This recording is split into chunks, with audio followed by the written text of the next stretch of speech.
Libu-libong kabahayan ang nasira ng manalasa ang Super Typhoon OWA na sa rehiyong Bicol. Ilan lamang sa matitinding naapektuhan ang mga bayan ng San Fernando at Minalabak. Dahil sa lakas ng hangin at walang tigil na pag-ulan, maraming pamilya ang nawalan ng trabaho at kabuhayan. Kwento ng mga residente sa news team, bago pa tuluyang manalasa ang bagyo ay agad silang lumikas upang matiyak ang kaligtasan ng kanilang mga pamilya. Nang matapos ang unos, bumungad sa kanila ang masakit na katotohanan. Ang mga kabahayan na inaasahan nilang masisilungan at babalikan matapos ang bagyo ay wala na, wasak na at sira-sira dahil sa hagupit ng bagyo. Yung pag bagyo, nagmahangin na, lumipat sa amin. Tapos pag tiningnan ko yung bahay nila, giba na. Sira na yung taas. Kaya bumagsak siya. Iyon pa lang ang ko doon sa bahay ko. Nasa kabila kong bahay. Pag ilabas ko, bagsak na yung bahay ko. Nag-evacuate po kaya puta.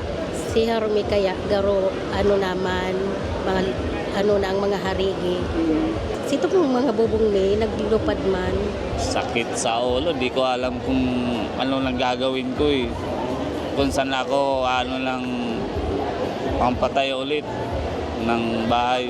Sa tulong ng pamahalaang pandalawigan ng Camarines Sur, masusing sinuri ng Provincial Social Welfare and Development o PSWD, katuwang ang DSWD upang matukoy ang bilang ng mga pamilyang nawalan ng tirahan sa bayan ng San Fernando at Minalabak. Mahigit sa 2,000 benepisyaryo ang nakatanggap ng Emergency Cash Transfer Program, isang tulong pinansyal na mula sa Department of Social Welfare and Development o DSWD katuwang ang probinsya ng Camsur. Ang mga pamilyang may totally damaged na bahay ay makakatanggap na halagang mahigit 10,000 piso habang mahigit 5,000 piso naman ang ipagkakaloob sa mga partially damaged na tirahan. Ayon sa mga benepisyaryo, malaking tulong ang natanggap nilang pera dahil magagamit nila ito upang makabili ng pagkain, gamot at mga materyales para sa pagsasaayos at pagsisimula buuhin muli ang sinirang hagupit. Mabuti na po na nakatulong sa amin ganyan.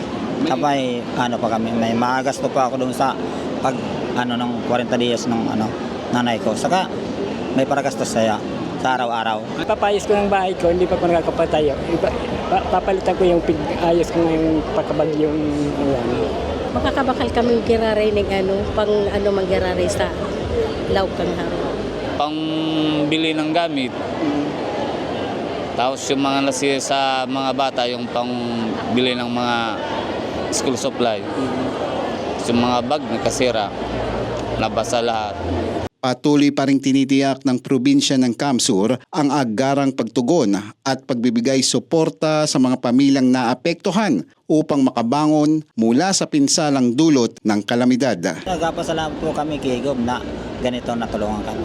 Magpapasalamat talaga ako na nabigyan ako ng DSWD na yung pampatayo ng bahay, pampayos. Nagpapasalamat po kami na kahit konti nagbigay po sa amin ng government ng kaunting tulong dito sa Camsur. Eli Balbin, CSN.